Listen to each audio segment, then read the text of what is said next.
हमारे आज के इस खास कार्यक्रम, इस खास एपिसोड में हमारे साथ जुड़े हैं 210 विधानसभा बिठूर आम आदमी पार्टी के प्रत्याशी सोमनाथ पाल जी। आपको स्वागत है। बहुत बहुत स्वागत है। तो सोमनाथ जी, सबसे पहले तो ये बताइए कि चुनाव आपका ये पहला चुनाव था, पहले चुनाव के हिसाब से कैसा रहा चुनावी अनुभव? देखिए, चुनावी अनुभव बहुत अच्छा रहा और पहली बार चुनाव मैदान में उतरे तो सबसे बड़ी बात जो जनता का प्यार मिला उससे बहुत ज़्यादा उम्मीदें बंधी हैं। ऐसी पार्टी से थे जो पहली बार विधानसभा का चुनाव लड़ रही थी उत्तर प्रदेश में, लेकिन जनता का स्नेह बराबर लगातार मिला। और चूंकि वोट एकदम पोलराइज था, दो तरफ वोट गिर रहा था, एक भारतीय जनता पार्टी की तरफ और एक सपा की तरफ, तो हम लोगों को जाहिर सी बात है वोट कम मिला। लेकिन चुनाव के समय आप क्षेत्र में घूम रहे थे, क्षेत्रों में घूमे, तो जनता का रुझान आपकी पार्टी को लेकर के या मैं कहूँ व्यक्तिगत आपको लेकर के प्रत्याशी के रूप में वो कैसा लगा कि मतलब जनता कितना रिस्पांस दे रही थी आपको? देखिए, जनता जो भी आम आदमी पार्टी का प्रत्याशी मैदान में उतरा, जनता उसको पूरी तरह से ईमानदार समझ रही है और जनता बार बार ये बोल रही है कि हम आम आदमी पार्टी को जरूर मौका देंगे। लेकिन इस बार चूंकि मैंने आपको पहले ही बताया वोट एकदम पोलराइज था, जिसमें भारतीय जनता पार्टी और मुख्य रूप से समाजवादी पार्टी चुनाव लड़ रही थी, तो हम लोगों को बार बार जनता हमेशा ही कहती थी आपको अगली बार हम जरूर मौका देंगे। तो ये हम लोगों को जो जनता की तरफ से रुझान मिला वो ये मिल रहा था। अच्छा, ये बताइए, रिजल्ट आपके मन मुताबिक नहीं रहा, तो चूंकि मन मुताबिक नहीं रहा तो ऐसे में आपको क्या लगा जब आप लोग रिजल्ट आया होगा उसके बाद आपकी टीम ने बैठ करके जब इस पे डिस्कस किया होगा, तो क्या लगता है चुनाव हारने का मुख्य कारण क्या रहा? चुनावी रणनीति कमजोर रही बाकी पार्टियों की अपेक्षा, या जनता आपकी बातों को समझ ही नहीं पाई? नहीं, देखिए, सबसे बड़ी बात जो हमारे अंदर कमी रही आम आदमी पार्टी के अंदर वो ये रही कि हम लोग संगठन नहीं बना पाए। संगठन के तौर पे हम बहुत कमजोर थे।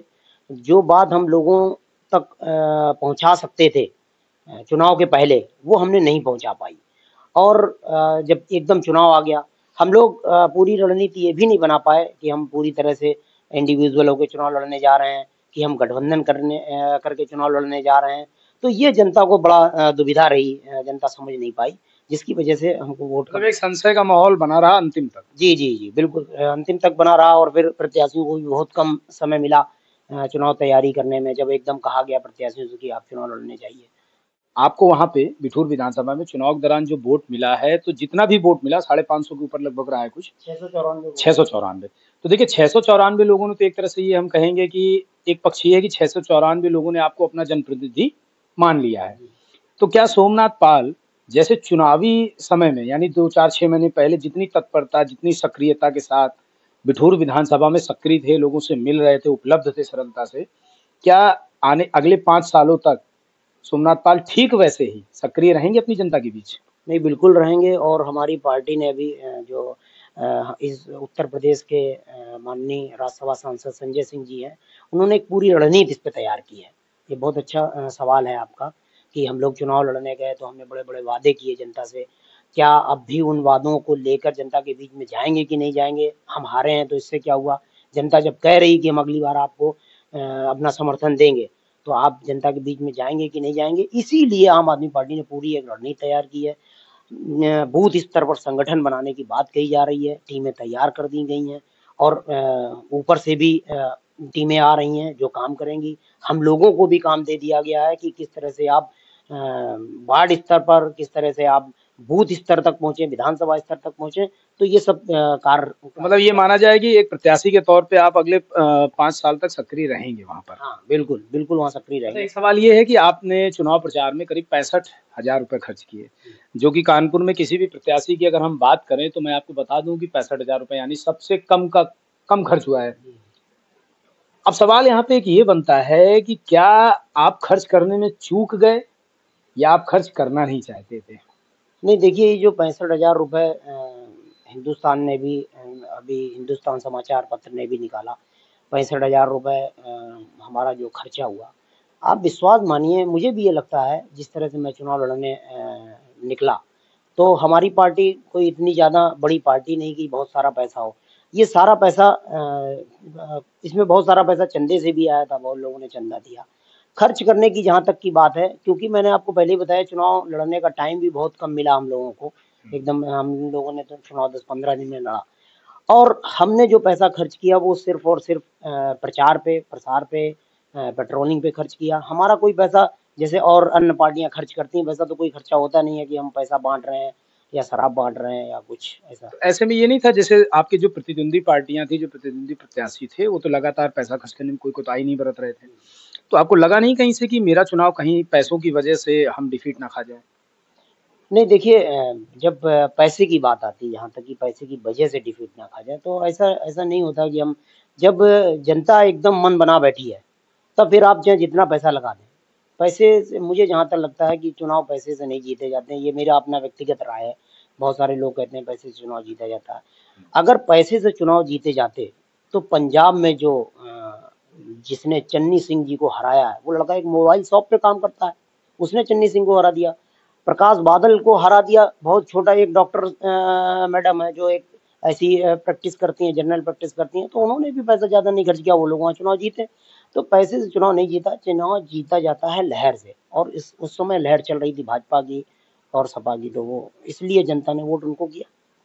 अच्छा, एक सवाल ये था कि 11 मार्च की आपकी एक सोशल मीडिया की पोस्ट थी जिसपे आपने मुझे लगता है बहुत अच्छी बात लिखी थी रिजल्ट आने के बाद, कि जातिवाद की राजनीति अब खत्म, शायद अगर आपको याद हो तो ये जो पोस्ट आपने डाली थी रिजल्ट के बाद आते ही, जिसमें भाजपा जीती थी बहुमत के साथ, पूर्ण बहुमत से, ये लिखने का ये मतलब किस परिदृश्य के उसमें आपने लिख दिया था? क्योंकि मैं वहाँ पर जब मैंने डोर टू डोर किया, हम लोगों ने सबसे ज़्यादा जो जनता को कवर किया वो पैदल चले हैं, लोगों के घर घर गए हैं।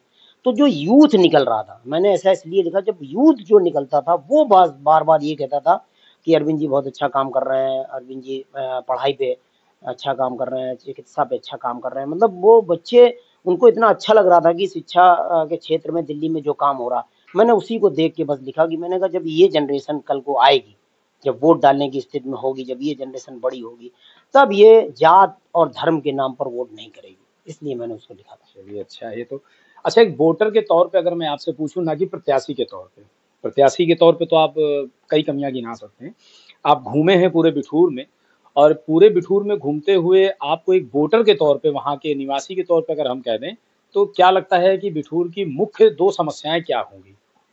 देखिए, पहली बात तो बिठूर में कहीं कोई सड़क नहीं है, सड़कों का बहुत अभाव है। और दूसरी जो सबसे बड़ी समस्या जो मुझे अगर मैं भी बिठूर में रह रहा होता तो शायद मेरे भी सामने आती, वो थी जानवरों की समस्या।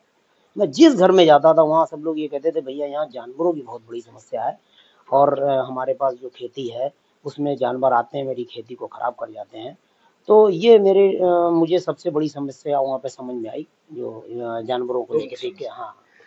चलते-चलते एक आखिरी सवाल आपसे लूँगा कि एक मतदाता के तौर पे, पिछले 5 साल के कार्यकाल को अगर हम देखें, वर्तमान विधायक जो इस बार भी जीत गए हैं, 10 में से अगर मैं देने के लिए आपसे कहूँ, तो आप उनके विकास कार्यों को बिठूर में जो कुछ किया गया है, उसके मुताबिक आप उन्हें कितने नंबर देंगे? मैं उन्हें एक भी नंबर नहीं दूंगा, 0 नंबर। उन्होंने कुछ ऐसा काम नहीं किया कि जहाँ पर कुछ अच्छा लगे कि चलो भाई इन्होंने कुछ अच्छा काम किया, जबकि वो यूथ है। मुझे सबसे बड़ा दुख ये है कि वो यूथ हैं, वो बहुत सारा काम कर सकते हैं वहाँ पर, पता नहीं क्यों नहीं कर रहे हैं, मेरी समझ में नहीं आ रहा। तो ये थे हमारे साथ सोमनाथ पाल जी, 210 बिठूर विधानसभा से।